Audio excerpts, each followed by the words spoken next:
preliminary report into last month's fatal Air India crash depicted confusion in the cockpit after the plane's engine fuel cutoff switches flipped almost simultaneously and starved the engines of fuel.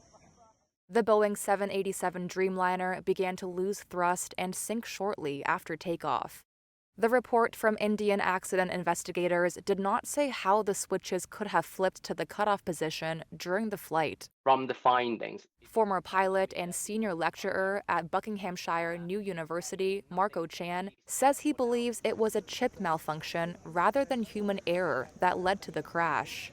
He points to a previously issued service bulletin from the engine manufacturer advising maintenance of a flawed chip to prevent signal loss. I believe the FAA has, or together with GE General Electric, the engine manufacturer, has issued a service bulletin.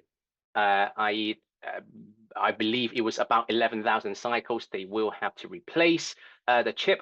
And if it is not replaced or maintenance isn't done correctly, it could lead to intermittent loss of signal. Once you have a loss of signal, the fuel isn't commanded, i.e. in the cutoff position, then there's no fuel going to the engine. Chan says it would be a challenge for pilots to accidentally move the switches into the cutoff position. You have to physically sort of not pull the pin, but if you have to pull the toggle out, then it can move to a different position. So you do have to do it on purpose, not accidentally knocking it to the wrong position. Very rarely that can happen, or it's close to zero.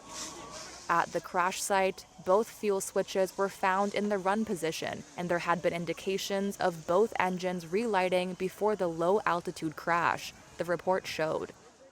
The Boeing 787 Dreamliner was bound for London from India's Ahmedabad. The crash killed 260 people, making it the world's deadliest aviation accident in a decade.